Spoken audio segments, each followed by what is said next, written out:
Thank you so much to all of you. मैं देख सकती हूँ कि आज अस्मिताओं में थोड़ा सा ज्यादा एक्साइटमेंट है। इस ट्रेनिंग को लेकर के होना भी चाहिए, क्योंकि आज का जो सेशन है वो स्पेशली फीमेल के लिए डिजाइन किया गया है, अस्मिताओं के लिए डिजाइन किया गया है। लेकिन जैसा आपने बोला कि सक्षम लोगों को भी ये सेशन सुनना और समझना उतना ही ज्यादा जरूरी है, क्योंकि ऐसा तो कोई घर ही नहीं है जहां पर कोई अस्मिता नहीं है हमारे साथ में। हम सबके परिवार में कम से कम 2 से 3 फीमेल रहती ही हैं, हमारी माँ के रूप में, बहन के रूप Recording में, in फिर progress. हमारी लाइफ। तो उन सभी की सेहत का ध्यान रखना एक तरीके से कर्तव्य बन जाता है हमारा, क्योंकि अगर परिवार स्वस्थ होगा तभी जाकर के समाज स्वस्थ होगा और तभी हम अपने जीवन में कुछ उन्नति कर सकते हैं। तो चलिए, काफी लंबे समय से मुझे रिक्वेस्ट मिल रही थी कि मैम अस्मिताओं के ऊपर आपका सेशन होना चाहिए, हमारी हेल्थ को लेकर के एक सेशन रहना चाहिए, और उसमें जितना हो सके हमारे जितने टॉपिक्स हैं उनको कवर करना जरूरी है। तो उन्हीं सब चीजों को ध्यान में रखते हुए आज स्पेशली डिजाइन किया गया है फीमेल की हेल्थ को लेकर के एक सेशन। अब क्योंकि ये फीमेल की हेल्थ को लेकर के है, तो इसमें बहुत सारे ऐसे सेंसिटिव कंटेंट भी आएगा जिसमें थोड़ा सा हमको अपने विवेक से काम लेना होगा, क्योंकि महिलाओं के लिए है तो थोड़ा उसको हमको सीरियस होकर के सुनना बहुत ज्यादा जरूरी है। और इसमें मैं कहूंगी किसी भी प्रकार का कोई मजाक का विषय कहीं से कहीं तक नहीं रहेगा। बहुत सेंसिटिव टॉपिक यहाँ पर आज मैं जो है डिस्कस करने वाली हूँ आप सबके साथ। तो चलिए ठीक है, स्टार्ट करते हैं आज का session. And that is specially for Asmita, that is specially for our female women. तो सबसे पहला सवाल ये उठता है कि फीमेल की हेल्थ या विमेन की हेल्थ मतलब ऐसा क्या है जो इसको स्पेशली डिजाइन किया गया है, या अस्मिताएं इसको सुनने के लिए बहुत इंटरेस्टेड रहती हैं। तो इसके पीछे का जो मेन रीजन है वो ये है कि फीमेल की बॉडी और मेल की बॉडी ऑब्वियसली बहुत ज्यादा अंतर होता है इन दोनों बॉडीज में। और जो हमारा यानी फीमेल का स्ट्रक्चर होता है, तो हमको छोटी से छोटी चीजें इमोशनली फिजिकली कुछ ज्यादा ही इफेक्ट करती हैं as compare then man, as compare then male. लेकिन ये जो असर है किसी भी बीमारी का एक फीमेल की बॉडी के ऊपर, ये जितना क्विकली हमें इफेक्ट करता है, मतलब जितनी आसानी से और जितनी जल्दी हमारे शरीर को प्रभावित करता है, उतनी आसानी से ये किसी मेल बॉडी को प्रभावित नहीं करता है। रीजन है कि बहुत सारे हार्मोनल इम्बैलेंस भी हमारे साथ में ऑब्वियसली चलते रहते हैं। एक एज के बाद में बहुत सब कुछ चीजें बदलने लगती हैं। यही रीजन है कि विमेन की हेल्थ जो है वो बहुत ही इंपॉर्टेंट टॉपिक है, स्पेशली आज के समय में, क्योंकि आज के समय में जो महिलाएं हैं वो अपना घर तो संभाल ही रही हैं, बट एक एडिशनल रिस्पॉन्सिबिलिटी भी उनके कंधों पर है। वो है आर्थिक योगदान देने की, फाइनेंशियल अपने पार्टनर को या अपने घर को सपोर्ट करने की। आज की हर लड़की पढ़ लिख करके कुछ कमाना चाहती है, उसके बाद वो घर भी संभालती है। तो इस दौर में, इस माहौल में फीमेल की हेल्थ जो है वो बहुत एक सेंसिटिव इशू बन चुका है। रीजन ये है कि उसके पीछे बहुत सारे साइकोलॉजिकल कॉन्सेप्ट है। जैसे फिजिकल तो रीजन है ही, फिजिकल के साथ साथ मेंटल, इमोशनल, स्पिरिचुअल डायमेंशन, बहुत सारे जरूरतें होती हैं एक फीमेल की, विमेन की, जिनको कभी कभी हमारे घर के जो मेल रहते हैं वो समझ ही नहीं पाते हैं। तो आज इन सभी मुद्दों पर चर्चा होने वाली है। तो यहाँ से स्टार्ट होता है आज का सेशन, और जिसमें कुछ कॉमन हेल्थ प्रॉब्लम मैं डिस्कस करती हूँ यहाँ पर। अब कॉमन हेल्थ प्रॉब्लम देखिए, कॉमनली जो मेल और फीमेल दोनों में अक्सर देखा जाता है कि हार्ट डिसीज होते हैं, कैंसर्स होते हैं, डिप्रेशन, एंजाइटी होता है, इम्यूनिटी रिलेटेड प्रॉब्लम्स होती हैं। हेल्थ टेक्नोलॉजी कुछ अलग जाती है फीमेल के लिए जो मेल के लिए नहीं जाती है। बट उसके साथ साथ एक बहुत बड़ी मात्रा में गायनोकोलॉजिकल प्रॉब्लम यानी प्रेगनेंसी रिलेटेड इश्यूज रहते हैं, जिसे स्त्री रोग समस्याएं भी कहा कहते हैं। कैंसर अगर देखा जाए तो इसमें ब्रेस्ट कैंसर का जो रेशियो है वो बहुत ज्यादा है फीमेल के अंदर। तो ऐसे ये बहुत सारे सेंसिटिव केस, बहुत सारे कॉमन टॉपिक हैं, और इन सारे कॉमन टॉपिक जो आपको दिखाई दे रहे हैं इस समय स्क्रीन पर, इन सभी टॉपिक्स के ऊपर मैं आज यहाँ पर पूरी चर्चा करने वाली हूँ। तो अगर मैं सबसे पहले बात करती हूँ हार्ट की यानी दिल की, हमारे हृदय संबंधी जो बीमारियां रहती हैं, हार्ट रिलेटेड जो प्रॉब्लम रहती है स्पेशली फीमेल के अंदर, वो कैसे इफेक्ट करती है वो समझते हैं। तो देखिए, एक बहुत बड़ा मिथ है कि अमेरिकन विमेन, यानी जो यूएस की जो फीमेल रहती हैं, बाहर की कंट्रीज की जो फीमेल रहती हैं, उनके अंदर जो ब्रेस्ट कैंसर है वो बहुत ज्यादा मात्रा में है, और ज्यादातर महिलाएं ब्रेस्ट कैंसर की वजह से यूएस में डेथ हो रही है उनकी। बट ये एक मिथ ही है। केवल यूएस कंट्रीज, यूके कंट्रीज या कोई भी वेस्टर्न कंट्रीज इससे प्रभावित नहीं है। हमारे इंडिया में भी इसका रेशियो बढ़ता जा रहा है। इंडिया में आपको यकीन नहीं होगा, लेकिन ऑलमोस्ट 5 गुना ज्यादा इफेक्टिव है कैंसर, यानी कि जो हार्ट रिलेटेड डिसीज है वो। अब हार्ट रिलेटेड डिसीज 5 गुना ज्यादा इफेक्टिव कैसे हैं? जो बाकी की डिसीजेस हैं, जो बाकी की बीमारियां हैं, वो एक फीमेल को प्रभावित कर रही हैं, लेकिन सबसे ज्यादा हार्ट डिसीज जो है वो एक फीमेल को ज्यादा प्रभावित कर रही है, और ये 5 गुना ज्यादा इफेक्टिव है। तो समझते हैं हार्ट रिलेटेड डिसीज के बारे में। देखिए, अगर मैं वेस्टर्न कंट्रीज की बात करती हूँ, तो ऑलमोस्ट 275 डेथ, यानी 275 मौतें होती हैं हमारे मेल्स की बाहरी कंट्रीज में, और उसी तरीके से उन 275 में से 231 फीमेल होती हैं। और जब हम अपनी कंट्रीज की बात करते हैं, तो यहाँ पर अगर 202 डेथ हो रही है, 202 टोटल डेथ हो रही है हमारे हार्ट रिलेटेड इश्यूज की वजह से, तो उसमें से 202 में से 165, 165 फीमेल होती हैं जिनको ये हार्ट रिलेटेड इश्यूज जो हैं वो होते रहते हैं। और 2017 के आंकड़ों के हिसाब से, यानी एक डेटा निकाला गया, सर्वे निकाला गया, जिसमें ये देखा गया कि ऑलमोस्ट 1 लाख लोग हार्ट रिलेटेड डिसीज से हर साल उसको फेस कर रहे हैं। हर साल हार्ट रिलेटेड डिसीज की वजह से कई लोग तो मौत के द्वार पे चले जा रहे हैं, उनकी मृत्यु तक हो जा रही है। अब आप सोचिए, जब हर साल 1 लाख लोगों को ये हार्ट रिलेटेड डिसीज हो रही है, तो ये कितना ही ज्यादा सेंसिटिव इशू हो जाता है, और स्पेशली जब ये फीमेल के बारे में हो तो ये बहुत इंपॉर्टेंट है। अब एक फीमेल को किस तरीके से पता चलता है कि उसको हार्ट रिलेटेड कोई प्रॉब्लम है? तो उसके कुछ लक्षण, उसके कुछ सिम्टम फीमेल की बॉडी में क्लियरली विजिबल होते हैं, जिसको कि ऑब्वियसली हम लोग, यानी हम फीमेल जो है अवॉइड ही करती हैं, क्योंकि हमारा काम है सबका ध्यान रखना और अपने आप को सबसे बाद में देखना। लेकिन आज थोड़ा सा अपने आप को, आप लोगों को पहले रखना होगा।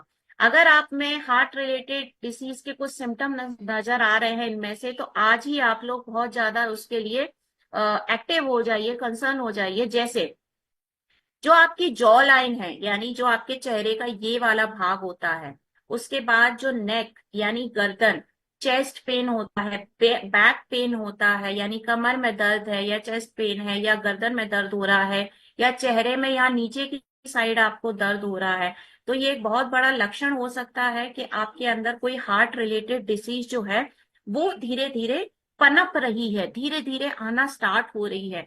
अगर आपको सांस लेने में तकलीफ होने लग गई है, यानी कि हार्ट वीक है आपका, अगर आपको चक्कर आते हैं, थकान होता है, जी मचलाता है, या वॉमिटिंग आने लगती है कभी भी, या फिर आपको बहुत ज्यादा थकान लग रही है, या आपके अपर एब्डोमेन में, यानी जो आपके पेट का ऊपर का भाग होता है, अपर एब्डोमेन या फिर लोअर चेस्ट में आपको पेन महसूस होता है, दर्द महसूस होता है, तो आप समझ जाइए कि आपको कुछ ना कुछ तो हार्ट रिलेटेड डिसीज है, या फिर आपका जो हार्ट है वो धीरे धीरे वीक होता जा रहा है।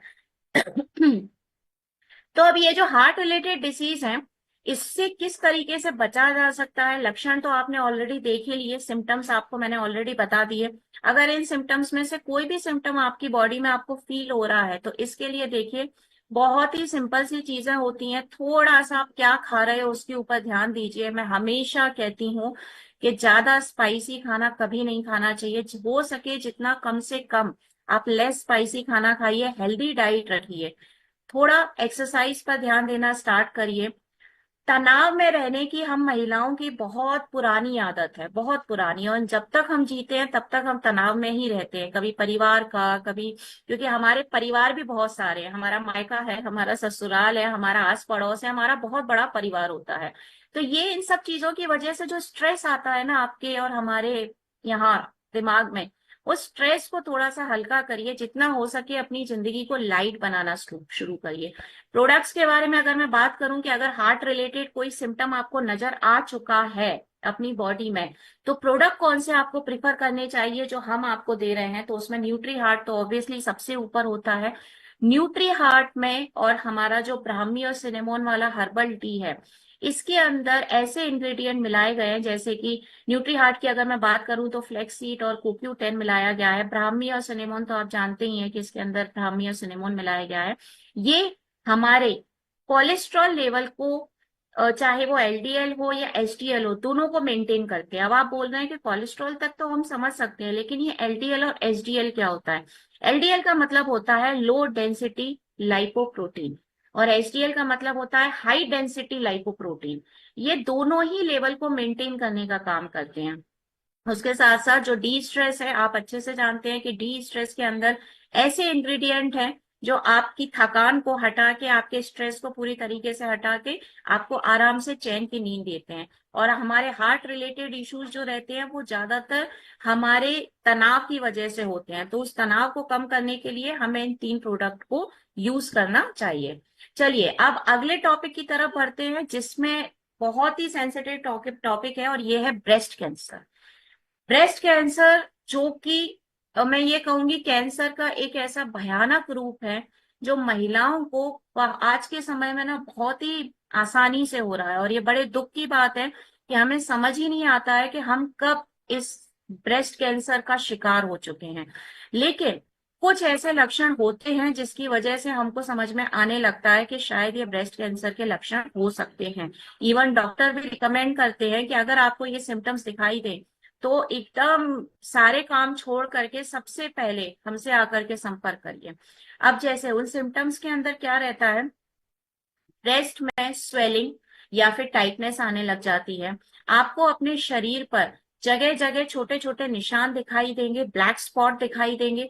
उसके साथ ही आपको कहीं भी अचानक से दर्द स्टार्ट होना, यानी पेन जो है वो पेन स्टार्ट हो जाएगा। कभी कभी कुछ सूजन दिखाई देगी आपको, या फिर पस जिसे कहेंगे वो डिस्चार्ज होना स्टार्ट हो जाएगा, पस निकलना शुरू होगा। या फिर जो वाइट डिस्चार्ज की प्रॉब्लम होती है, हमें वाइट डिस्चार्ज का प्रॉब्लम स्टार्ट हो जाएगा।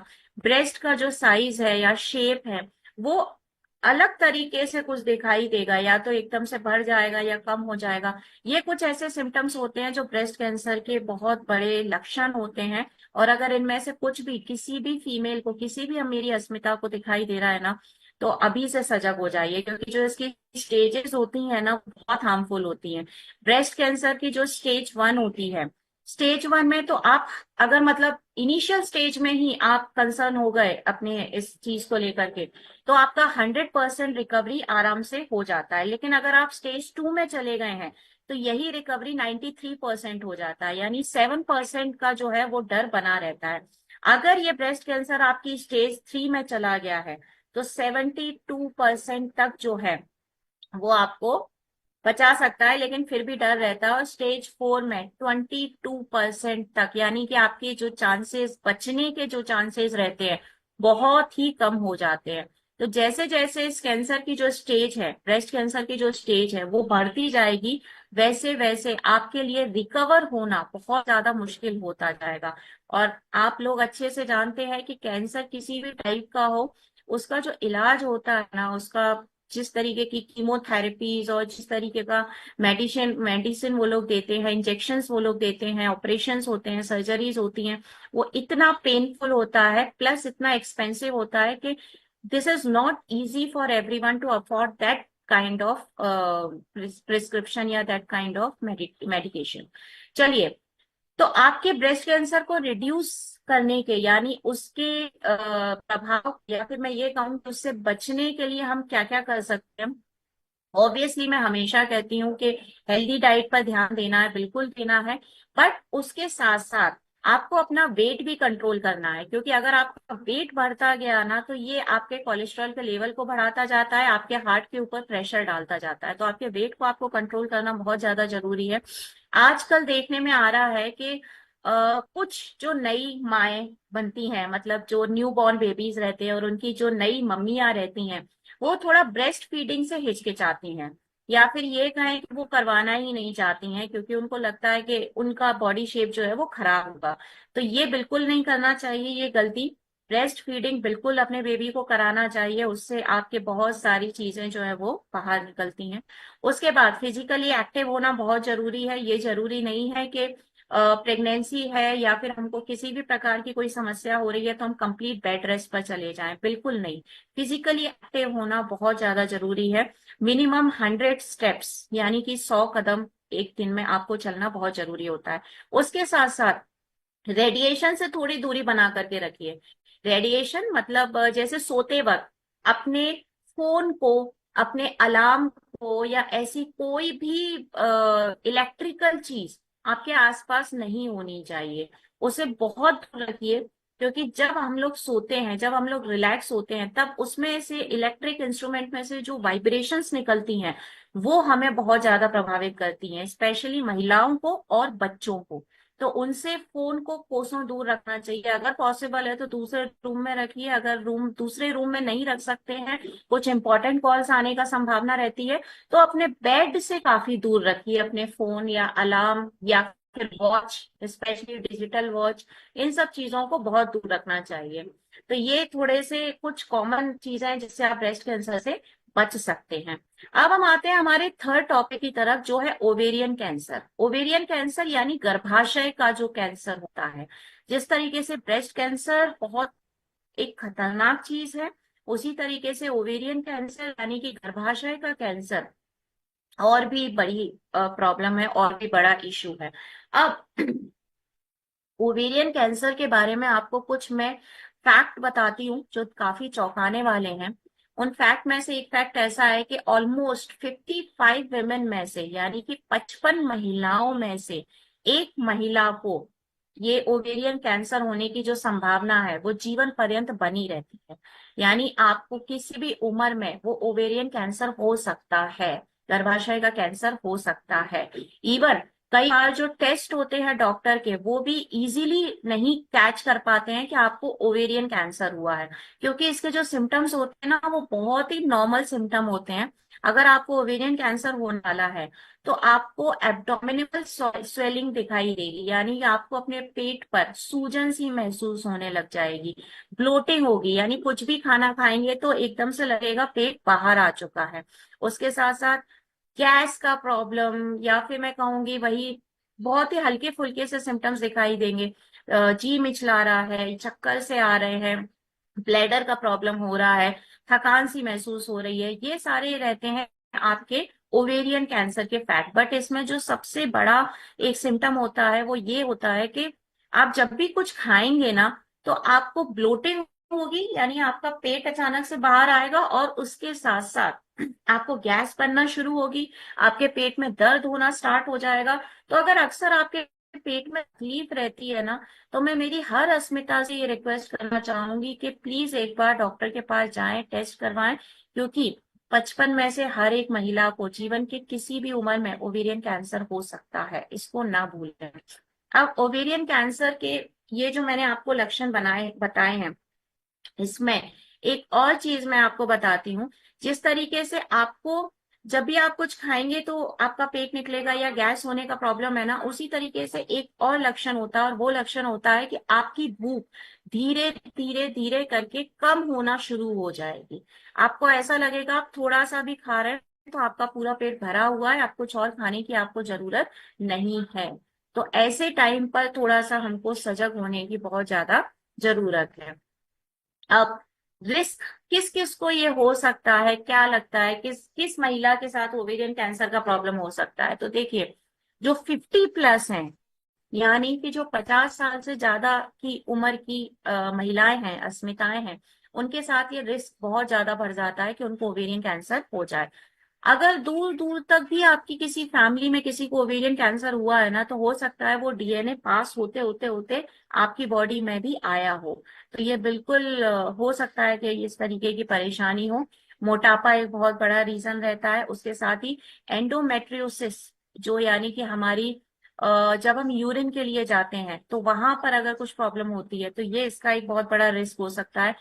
आपको जानकर बड़ी हैरानी होगी कि जो talcum powder powder normally specially हम गर्मियों में बहुत यूज करते हैं, और अस्मिताएं तो हमारी बहुत ही यूज करती है। तो वो जो पाउडर होता है ना, उसके अंदर भी कुछ ऐसे केमिकल्स होते हैं जो ओवेरियन कैंसर का एक कारण होते हैं। तो यानी आप क्या खा रहे हैं, आप क्या प्रोडक्ट यूज कर रहे हैं, आप किस तरीके से अपनी लाइफ को जी रहे हैं, ये बहुत ही ज्यादा इंपॉर्टेंट है। आप किस तरीके से हम प्रोटेक्ट कर सकते हैं ओवेरियन कैंसर को, तो देखिए, breast feeding is very important for every female, ये बहुत ज्यादा जरूरी है। एक्टिव रहना जरूरी है, हेल्दी खाना जरूरी है।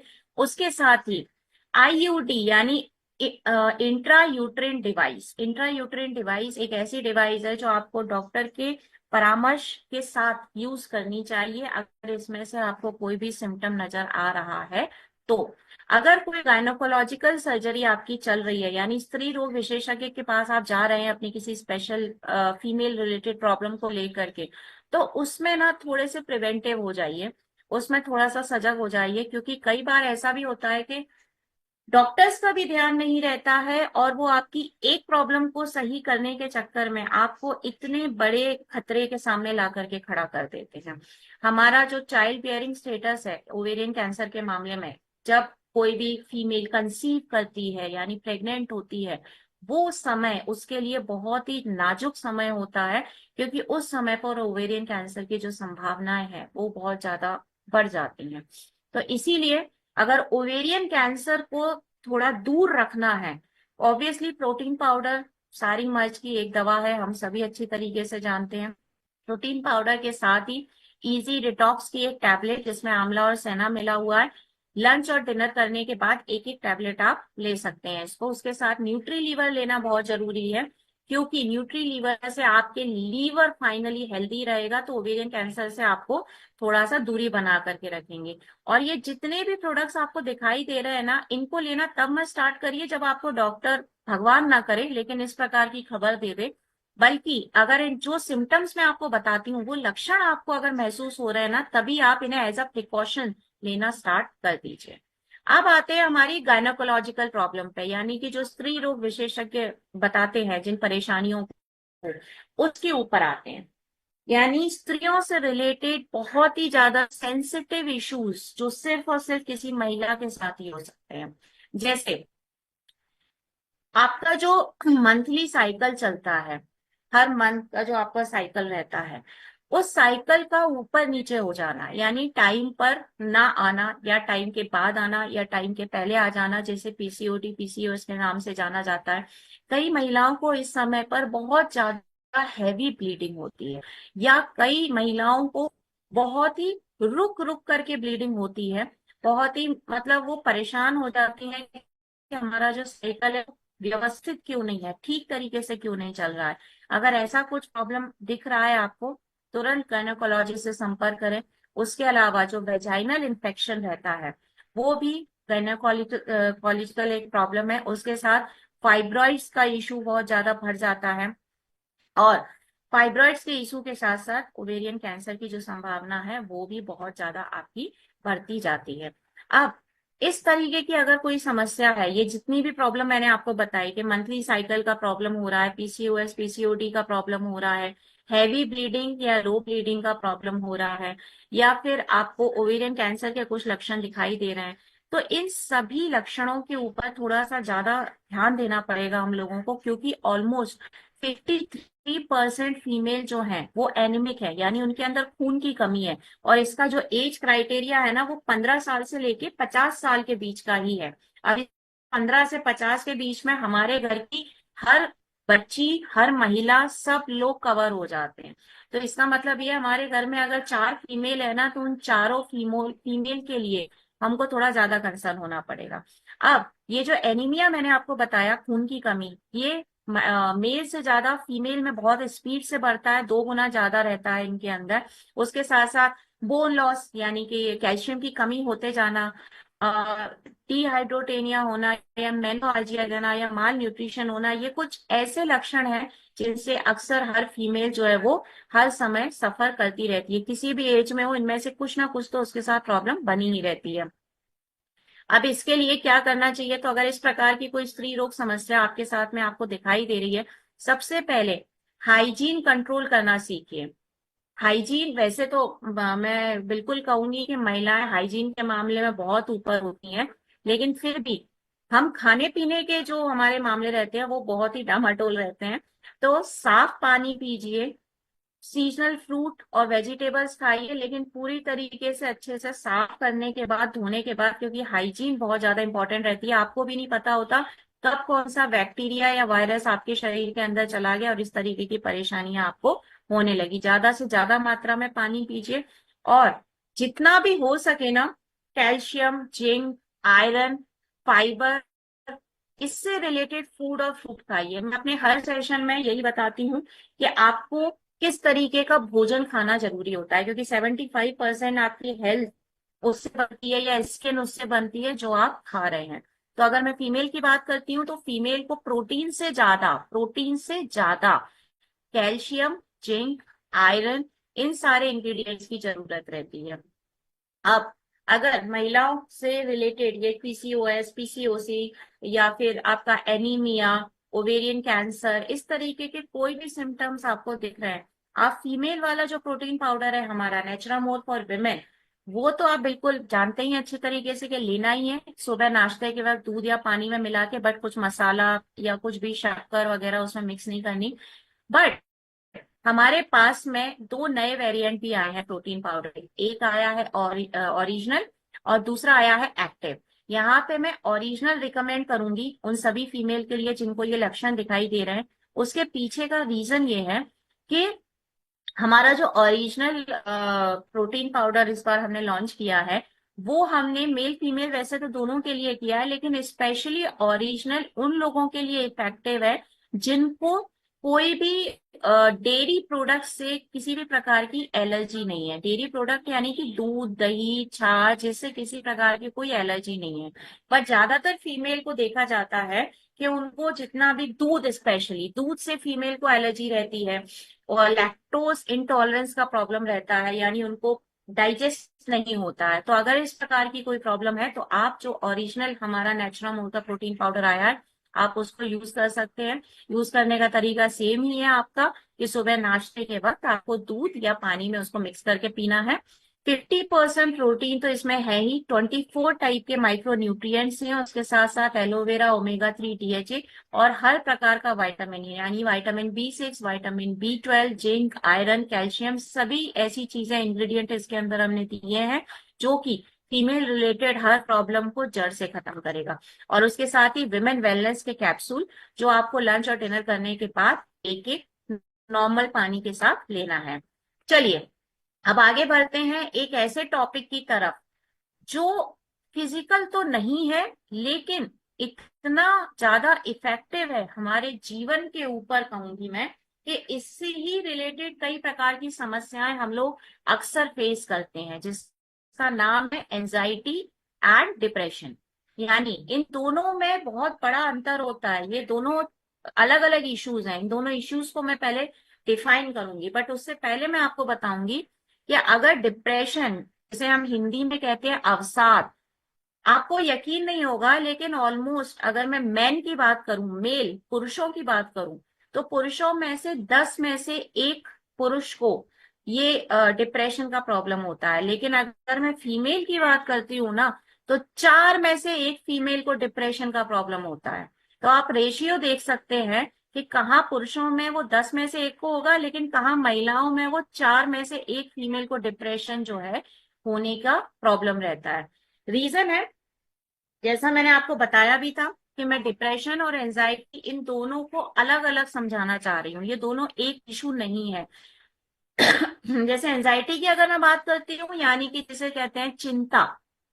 अभी एंजाइटी का अगर इशू है, एंजाइटी का अगर प्रॉब्लम है, तो किसी भी महिला को कैसा लगने लगता है, अचानक से बहुत ज्यादा वो थोड़ा जिसे कहेंगे ना, डरी डरी, सहमी सहमी सी लगेगी। कुछ ना कुछ दिमाग में चलता रहेगा, छोटी सी छोटी बात का बहुत बड़ा एक इशू अपने दिमाग में क्रिएट करके रखेगी। वैसे तो हम महिलाओं का दिमाग ही ऐसा रहता है कि हमें हर छोटी चीज बड़ी दिखाई देती है, लेकिन जब इस तरीके की परेशानी ज्यादा बढ़ जाती है ना, तो वो एंजाइटी का रूप ले लेती है कि हर समय चिंता में रहना, हर समय। मतलब अगर ये एक्चुअली प्रॉब्लम है, डिसीज है, या फिर ये इशू बन गया है आपके अंदर, तो आपका जो चिंता करने का लेवल है, जो एंजाइटी लेवल है, वो इतना ज्यादा बढ़ जाएगा कि शाम के वक्त डिनर में क्या बनेगा उसकी भी आपको बहुत ज्यादा चिंता होने लगेगी, और आपको डर लगेगा कि अरे ऐसा तो नहीं, उसको ये पसंद नहीं आया, अरे ऐसा तो नहीं ये खराब बन जाए। ये एंजाइटी का लेवल जो है वो वहां तक जाएगा। उसके साथ ही अगर आपको एंजाइटी का प्रॉब्लम है, तो आपका मुंह अंदर से सूखने लगेगा, आपकी जो मसल्स है उसमें आपको थोड़ा सा दर्द महसूस होगा, थोड़ा चक्कर आना महसूस होगा, जो आपकी हार्ट बीट है, दिल की धड़कन है, वो इनरेगुलर हो जाएगी। उसके साथ ही पैनिक अटैक्स आने चालू होंगे। पैनिक अटैक यानी छोटी छोटी बातों पे घबरा जाना, इसको कहते हैं एंजाइटी, चिंता। और ये कोई ऐसी वैसी बीमारी नहीं है, ये एक ऐसी बीमारी है जिसका मैं कहूं कि इलाज होने में ना बहुत ज्यादा समय लगता है। वहीं दूसरी तरफ हम जाते हैं डिप्रेशन की तरफ। एंजाइटी ही जब बड़ा रूप ले लेती है तो वो डिप्रेशन बन जाती है। डिप्रेशन यानी अवसाद। डिप्रेशन की कंडीशन में क्या क्या होगा, एक क्रॉनिक फीलिंग आएगी, यानी कि एक अजीब सी फीलिंग मन में चलेगी, खालीपन की, उदासी की। और वो इस लेवल तक बढ़ जाएगी कि घर में शादी भी रहेगी ना तो भी उदासी महसूस होगी अपने आप में। अक्सर अगर किसी को डिप्रेशन का प्रॉब्लम है तो सुसाइडल थॉट्स आते हैं, यानी कि आत्महत्या के विचार आने लग जाते हैं। हमें किसी भी चीज में कोई आनंद प्राप्त नहीं होता है। इसी तरीके से सोने में प्रॉब्लम होने लग जाती है, हमारे भूख लगने का, प्यास लगने का कोई समय निश्चित नहीं रहता है। यानी अगर आप डिप्रेशन में गए हैं ना, तो आपके वो जो 24 आवर्स हैं, 24 घंटे हैं दिन के, वो निकलना बहुत ज्यादा मुश्किल हो जाते हैं। सो अब ये डिप्रेशन या एंजाइटी के लेवल को आप किस तरीके से थोड़ा सा नॉर्मलाइज करने की कोशिश कर सकते हैं, तो देखिए, अपनी स्ट्रेंथ पर फोकस करिए, थोड़ा सा खुद पे फोकस करिए। आपको क्या पसंद है, आप कहाँ जाना चाहते हैं, या आप क्या खरीदना चाहते हैं, या आप क्या खाना चाहते हैं, या फिर आपको ठंडी हवा पसंद है, या जो भी आपको पसंद है, डांस करना पसंद है, पेंटिंग करना पसंद है, जो आपको पसंद है उस पर थोड़ा फोकस करना स्टार्ट करिए। थोड़ा वक्त निकालिए अपने लिए। अगर आपको एक्सरसाइज की आदत नहीं है तो प्लीज सुबह उठ करके थोड़ा प्राणायाम करना स्टार्ट कर दीजिए। अपना स्लीपिंग शेड्यूल जो है वो थोड़ा मेंटेन करना स्टार्ट करिए।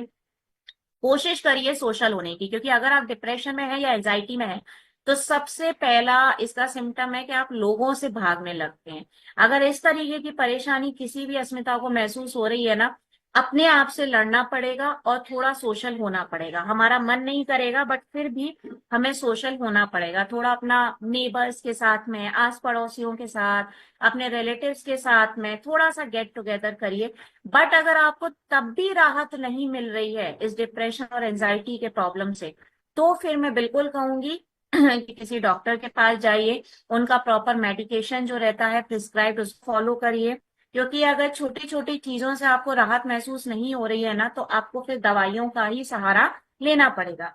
बट अगर उन दवाइयों से आपको बचना है, तो यहाँ पर नेचुरामोर आपको अश्वगंधा और लेमन की ग्रीन टी देता है, एल्पिनिया कोक्यूटेन की ग्रीन की टी देता है, और उसके साथ में डी स्ट्रेस के कैप्सूल भी देता है, जो आपको रात को सोते वक्त पानी के साथ सिर्फ एक कैप्सूल लेना है। क्योंकि एक बार आपको चैन की नींद आना शुरू हो गई ना, तो आपकी लाइफ जो है ना धीरे धीरे नॉर्मल होती जाएगी, थोड़ी सी हल्की लाइट वेट होती जाएगी, और डिप्रेशन और एंजाइटी के इश्यूज से आप बाहर निकलते जाएंगे। अब अगले टॉपिक की तरफ बढ़ते हैं, जिसका नाम है इम्यूनिटी। इम्यूनिटी अर्थात रोग प्रतिरोधक क्षमता। ये जो इम्यूनिटी वाला इशू होता है ना, ये बड़े अलग तरीके से होता है। अगर आपकी इम्यूनिटी वीक है, अगर आपकी रोग प्रतिरोधक क्षमता जो है वो कम है, तो बड़े परेशानियां होती हैं। जैसे पेट में दर्द होना, स्टमक इश्यूज जिसे कहते हैं, इसमें डायरिया, ब्लोटिंग, कॉन्स्टिपेशन, किसी भी प्रकार की पेट related, abdomen related, stomach related issues आ सकते हैं। बहुत जल्दी आपको सर्दी जुकाम होने लगता है, चक्कर आने लगते हैं। आपकी अगर कोई चोट लगी हुई है ना, तो वो चोट आपकी जल्दी से हील नहीं होती है, आपकी बॉडी रिकवर नहीं कर पाती है। ये कब होता है, जब आपकी इम्यूनिटी वीक हो जाती है। और उसके साथ साथ फंगल इन्फेक्शन आपको बहुत जल्दी होने लग जाते हैं। अब इसमें आपको या तो बहुत जल्दी नींद आएगी, या फिर आपको बार बार कैफीन यानी कॉफी या चाय पीने की इच्छा होती है। अक्सर जो अस्थमा के पेशेंट्स रहते हैं, जिनको एलर्जी होती है, उनको इम्यूनिटी का बहुत इश्यूज रहता है। एकदम एनर्जी लेवल लो महसूस होगा, ब्लड प्रेशर, जैसे सो नहीं पा रहे हैं, या फिर थकान महसूस हो रही है, या चोट रिकवर नहीं हो रही है। ये छोटी छोटी चीजें आपको चारों तरफ से घेर लेती हैं और आपकी इम्यूनिटी बहुत ज्यादा प्रभावित होती है। अब इसकी मतलब हमारी रोग प्रतिरोधक क्षमता, हमारी इम्यूनिटी को बढ़ाने के लिए हम क्या कर सकते हैं? तो देखिए, कुछ ऐसे सिंपल से आपके किचन में ही ऐसी चीजें मौजूद हैं जो आपकी इम्यूनिटी को बूस्ट कर सकती हैं। और अगर आप आज से ही उन चीजों को लेना स्टार्ट कर दें, तो आपकी जो रोग प्रतिरोधक क्षमता है वो इतनी स्ट्रांग हो जाएगी कि ये जितनी भी डिसीज मैंने आपको बताई, breast cancer, ovarian cancer, heart disease, depression, anxiety, ये जितनी भी परेशानियां मैंने आपको बताई, इन सब के ऊपर एक बार में ही कंट्रोल आ सकता है। अब किस तरीके से हम अपनी इम्यूनिटी को जो है वो कंट्रोल में ला सकते हैं? तो देखिए, ज्यादा से ज्यादा गर्म पानी पीने की हैबिट डालिए, वार्म वाटर पानी की पीने की हैबिट डालिए। जितनी बार हो सके उतनी बार पानी पीजिए, बट पानी एकदम क्लीन होना चाहिए, किसी भी प्रकार का पानी मत पीजिए। थोड़ा योगासन, प्राणायाम, मेडिटेशन बहुत ज्यादा जरूरी है, बहुत ज्यादा आपकी इम्यूनिटी उससे बूस्ट होती है। उसके साथ साथ जो मैंने कहा कि आपके किचन में बहुत सारी चीजें हैं, जैसे टर्मरिक, क्यूमिन, ओरिएंडर एंड गार्लिक, यानी कि लहसुन, हल्दी, जीरा, धनिया पाउडर, ये चार ऐसी चीजें हैं जो अगर आप डेली अपने भोजन में, लंच या डिनर में यूज करेंगे ना, तो आपकी इम्यूनिटी बूस्ट होती है। एक और घरेलू उपाय मैं आपको बताती हूँ आपकी इम्यूनिटी को बूस्ट करने का। सुबह सुबह जो लहसुन होता है, जो लोग लहसुन खाते हैं, उस लहसुन को अगर आप थोड़ा सा भूंज करके और वो खा लेते हैं पानी के साथ में, 2 या 3 लहसुन, तो उससे आपकी इम्यूनिटी जो है वो बहुत बूस्ट होती है। लेकिन गर्मियों के दिनों में ट्राई मत करिए, ऑलरेडी जो गार्लिक होता है, लहसुन होता है, बहुत गर्म होता है, तो हो सकता है हमको इश्यू हो। थोड़ा सा मौसम ठंडा होने दीजिए, उसके बाद में आप वो उपाय कर सकते हैं। बट अगर उस तरीके से लहसुन नहीं खा सकते हैं, तो उसको अपने भोजन में शामिल करिए, मसालों में शामिल करिए, क्योंकि फिर से रिपीट करती हूँ, लहसुन, जीरा, धनिया पाउडर और आपकी हल्दी, ये चार ऐसे मसाले होते हैं जो आपकी इम्यूनिटी को बूस्ट करने में बहुत ज्यादा काम करते हैं। रात में सोते वक्त दूध में हल्दी डाल के गर्म करके पी लीजिए, उसके आपकी इम्यूनिटी बहुत ज्यादा बूस्ट होगी। बट ये घरेलू उपाय है। नेक्स्ट सर, नेचुरल आपको क्या देता है आपकी इम्यूनिटी को बूस्ट करने के लिए? इम्यून प्लस आप अच्छी तरीके से जानते हैं, जिसके अंदर हमने गिलोय, आंवला, लहसुन यानी गार्लिक, तुलसी, शुंठी और करक्यूमिन नाम के इंग्रेडिएंट मिलाए हैं, और ये सारे इंग्रेडिएंट जो हैं आपके रोग प्रतिरोधक क्षमता को 2 गुना कर देते हैं। उसके साथ ही प्रोटीन पाउडर विमेन वाला है तो बहुत अच्छी बात है, नहीं है तो भी कोई दुख की बात नहीं है, क्योंकि आपके पास ओरिजिनल विमेन पाउडर भी आ चुका है। तो आप ओरिजिनल नेचुरामोल ले सकते हैं या नेचुरामोल फॉर विमेन ले सकते हैं। इनको लेने की कोई ऐसी खास उम्र नहीं है, किसी भी उम्र की जो बच्ची है या महिला है, सुबह नाश्ते के बाद दूध या पानी में मिला के पी लीजिए।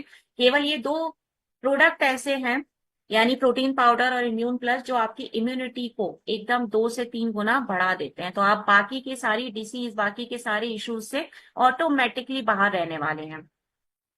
अब मैं आती हूँ अपने लास्ट टॉपिक की तरफ, जो कि है प्रेगनेंसी रिलेटेड, यानी कि जब कोई भी फीमेल कंसीव करती है, गर्भावस्था में जाती है, और घर में बहुत खुशियां मनाते हैं, लेकिन एक फीमेल के ऊपर उन 9 महीनों में क्या क्या बीतती है, वो आज मैं आप लोगों को थोड़ा सा बताती हूँ। ड्यूरिंग प्रेगनेंसी हर फीमेल, चाहे वो किसी भी देश की हो, किसी भी प्रांत की हो, कहीं की भी हो, बहुत सारे इश्यूज को फेस करती है। जैसे ब्लैडर का प्रॉब्लम होता है, पैकेट का प्रॉब्लम होता है, उसके बाल झड़ने का इश्यू हो जाता है, इमोशनली बहुत ज्यादा डिसेबल हो जाती है, अक्सर चक्कर आना, थकान होना, सुबह जब सो के उठ रहे हैं तो बहुत ही एनर्जी ऐसा लगता है कि लो हो चुकी है, उसके साथ ही उसके ब्रेस्ट में सूजन का आ जाना, या फ्रीक्वेंट यूरिन यानी बार बार वॉशरूम जाना पड़ता है। कुछ ऐसे इश्यूज हैं जो एक फीमेल 9 महीने तक कंटिन्यू बर्दाश्त करती है अपने ऊपर। और अलग अलग ट्राइमेस्टर यानी 9 मंथ्स होते हैं, तो 3 3 3 ये जो अलग अलग ट्राइमेस्टर होते हैं, इनके भी अलग अलग इश्यूज होते हैं। मेरी अस्मिताएं तो इनको बहुत ही अच्छे तरीके से जानती हैं, बट थोड़ा सा सक्षम को भी हम बता देते हैं कि हम लोग क्या क्या झेलते हैं। तो जो हमारा फर्स्ट ट्राइमेस्टर होता है, उस यानी स्टार्टिंग के जो 3 महीने होते हैं, उस टाइम पर एक फीमेल को चक्कर आना, जी मचलाना, घबराहट होना, क्रेविंग होना, कभी भी कुछ भी खाने की इच्छा हो जाना, या फिर इच्छा होना बट खा नहीं पाना, उसके साथ साथ हर चीज में से स्मेल आना, या बार बार उसका मूड स्विंग होना, उसका कभी हंस रही है, कभी रो रही है, कभी चिढ़ रही है, कभी गुस्सा कर रही है, इस तरीके की परेशानी जो फर्स्ट ट्राइमेस्टर होता है, स्टार्टिंग के 3 महीने उसमें होती है। सेकेंड ट्राइमेस्टर में जाते जाते उसके जो लिगामेंट है उसमें पेन, दर्द होने लग जाता है। ब्रेस्ट से साइज के साथ साथ निप्पल में बहुत सारे चेंजेस आने लग जाते हैं, स्ट्रेच मार्क्स आना स्टार्ट हो जाते हैं, और बेबी अंदर ही अंदर मूव कर रहा है, ये उसको जो फील है वो आती है। उसके साथ जो लास्ट के 3 महीने, यानी जो आपके 7th 8th और 9th मंथ, लास्ट का जो ट्राइमेस्टर रहता है, उस टाइम पर एक फीमेल को अंदर से बेबी जो किक मारता है, जो लात मारता है, वो फील होने लग जाती है। उसके साथ साथ पैरों में सूजन का आना, या फिर ब्रेस्ट लीक होना, और फ्रीक्वेंट यूरिनेशन यानी बार बार वॉशरूम जाने की जो समस्या है, वो बढ़ती जाती है। तो ये अलग अलग 3 ट्राइमेस्टर में अलग अलग उसकी परेशानियां जो है वो रहती हैं। इस टाइम पर बहुत सारे मेंटल इश्यूज भी एक फीमेल के साथ में रहते हैं, जैसे पैनिक अटैक आना, वही हर छोटी बात पे बहुत ज्यादा घबरा जाना, बहुत ज्यादा चिंता करना, हर चीज में से इंटरेस्ट खत्म होता जाना, कुछ भी होता रहे शायद उसे कोई मतलब नहीं रहेगा अगर वो प्रेग्नेंट है तो। उसके साथ ही एंजाइटी का लेवल बहुत ज्यादा बढ़ जाता है, इवन कई फीमेल तो डिप्रेशन में चली जाती हैं, क्योंकि उनको ऐसा लगता है कि हमारी किसी को पड़ी ही नहीं है, किसी को हमसे मतलब ही नहीं है, सब आने वाले बेबी की खुशियों में खुश हैं। तो इस तरीके की जो मेंटल प्रेशर है ना, एक फीमेल के ऊपर आने लग जाता है। और इस चक्कर में इवन मैं आपको बताती हूँ, और ये केसेस आजकल ज्यादा बढ़ रहे हैं, कि आजकल इवन सुनने में भी बहुत आता है, डॉक्टर भी इस बारे में बात कर रहे हैं, कि आजकल जो नई नई लड़कियां हैं वो कंसीव करती हैं, प्रेग्नेंट होती हैं, तो वो इतना घबरा रही हैं इन 9 महीनों के अंदर कि कई बार वो अपने आप को ही हार्म करने की कोशिश करती हैं, कई बार वो सुसाइड करने की कोशिश करने लगती हैं, क्योंकि बॉडी में इतना बड़ा चेंज जो होता है उनकी, उसे वो बर्दाश्त ही नहीं कर पाती हैं। तो अपने आप को हार्म करने लगती हैं छोटी छोटी चीजों से, क्योंकि उनको लगता है कि अब कुछ नहीं बचा है और हमको चले जाना चाहिए। तो इस टाइम पर यानी कि ड्यूरिंग प्रेगनेंसी, ये मैं कहूंगी कि हर घर में जितने भी मेल हैं, हमारे जितने भी सक्षम भाई हैं, उनका कर्तव्य बनता है, फर्ज बनता है कि उनको बिल्कुल एक मेंटल सपोर्ट दे। अब ड्यूरिंग प्रेगनेंसी बहुत सारी चीजें तो वैसे ही ऑलरेडी डॉक्टर बता देता है, और डॉक्टर के पास जाना बंद भी नहीं करना है। बट जो नॉर्मल चीजें हैं, जैसे प्रॉपर पानी पीजिए, योगा और मेडिटेशन बिल्कुल मत भूलिए, मिनिमम 6 से 8 घंटे की नींद लेना, और करेक्ट न्यूट्रिशन देना। उसके साथ साथ कुछ ऐसे विटामिन जो ड्यूरिंग प्रेगनेंसी बहुत ज्यादा इंपॉर्टेंट होते हैं। ऐसे कौन से विटामिन होते हैं? आयरन है, आपका मैग्नीशियम है, जिंक है, कैल्शियम है, दो तरीके के और विटामिन, विटामिन B6 और विटामिन B12, ये दो प्रकार के और विटामिन होते हैं जो लेना बहुत ज्यादा जरूरी होता है। मैंने कहा ना, महिलाओं के लिए प्रोटीन से ज्यादा जरूरी है zinc, iron, calcium, B6 B12, ये न्यूट्रिएंट्स लेना उनके लिए ज्यादा जरूरी है, क्योंकि प्रोटीन की उनको एज कंपेयर टू मेन इतनी ज्यादा जरूरत नहीं रहती है। चलिए, ये प्रेगनेंसी के बारे में था। अब मैं कुछ कॉमन टिप्स जाने से पहले सभी मेल फीमेल यानी सभी सक्षम, सभी अस्मिता, सभी को बताना चाहती हूँ, क्योंकि हमारी जितनी भी स्ट्रांग फीमेल हैं, जितनी भी प्रेटी विमेन्स हैं, उन सभी को ये फॉलो करना बहुत ज्यादा जरूरी है। ज्यादा से ज्यादा हरी पत्तेदार सब्जियां खाइए, क्योंकि उनके अंदर आयरन होता है।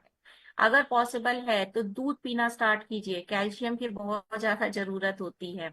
ज्यादा से ज्यादा फ्रूट, क्योंकि स्पेशली फाइबर रिच फ्रूट खाना स्टार्ट करिए, क्योंकि जितना भी इनफर्टिलिटी का, PCOS का प्रॉब्लम रहता है, ये सभी प्रॉब्लम होते हैं आपके स्ट्रेस वजह से। आपको जितना ज्यादा तनाव रहेगा ना, उतना ज्यादा आपको PCOS, इनफर्टिलिटी यानी मां ना बन पाना, या एनीमिया, ये सारे इश्यूज होते हैं। Nutri liver, easy detox, destress, ये 3 प्रोडक्ट, फिर से दोहराती हूँ, nutri liver, easy detox and destress. ये 3 प्रोडक्ट ऐसे हैं जो आपको हर प्रकार के स्ट्रेस से फ्री रखेंगे, आपका वेट मैनेज करेंगे, और उसके साथ साथ आपकी जो जिंदगी है ना उसको थोड़ा सा लाइट करने की कोशिश करेंगे। और ये 3 प्रोडक्ट साथ में आपका प्रोटीन पाउडर, ये ऐसी चीज है जो आपको हर बीमारी से कोसों दूर रखता है। और फिर से बोलूंगी, एक्सरसाइज करना हमको नहीं भूलना है। तो ये प्रोडक्ट जो है वो आपके सामने है, विमेन वेलनेस का कैप्सूल। दोहराती हूँ, पानी या दूध के साथ लंच या डिनर के बाद एक एक कैप्सूल लेना स्टार्ट करिए। प्रोटीन पाउडर सुबह ब्रेकफास्ट के टाइम पर खाली पेट मत लीजिए, क्योंकि बहुत सारी हमारी फीमेल्स को गैस का प्रॉब्लम बहुत होता है। तो वो खाली पेट प्रोटीन पाउडर मत लीजिए, साथ में भले ही एक बिस्किट है, थोड़ा सा एक बिस्किट खा लीजिए, और उसके बाद प्रोटीन पाउडर नाश्ते के साथ दूध या पानी में मिला के नॉर्मल पी लीजिए। अब क्योंकि 30 के बाद कैल्शियम बहुत कम होता जाता है और बोन रिलेटेड इश्यूज भी होते रहते हैं फीमेल्स को, तो joint care, butt joint care आपको दूध से लेना मैं प्रेफर करूंगी। आप अगर दूध के साथ में जॉइंट केयर आफ्टर मील यानी आफ्टर लंच और आफ्टर डिनर लेंगे तो आप में कैल्शियम की मात्रा बराबर रहेगी। उसके साथ ही सलाई और गूगल है जो आपकी हड्डियों को मजबूती देगा। एंड डी स्ट्रेस, क्योंकि ना सोना ही सबसे बड़ी परेशानी है हमारे जीवन की। तो रात में जब भी नींद आए, सोने के लिए आप जाते हैं, 30 मिनट पहले डी स्ट्रेस का कैप्सूल पानी के साथ में ले लीजिए। सो बस इसी के साथ ही मेरा जो आज का सेशन है उसको यहाँ पर मैं वाइंड अप करती हूँ, उसको यहाँ पर मैं खत्म करती हूँ। एंड उम्मीद करती हूँ कि जितनी भी हमारी अस्मिताएं आज हमसे कनेक्ट हुई थी, या जितने भी हमारे सक्षम आज हमसे कनेक्ट हुए थे, उनको काफी कुछ इंफॉर्मेशन मिल चुकी होगी।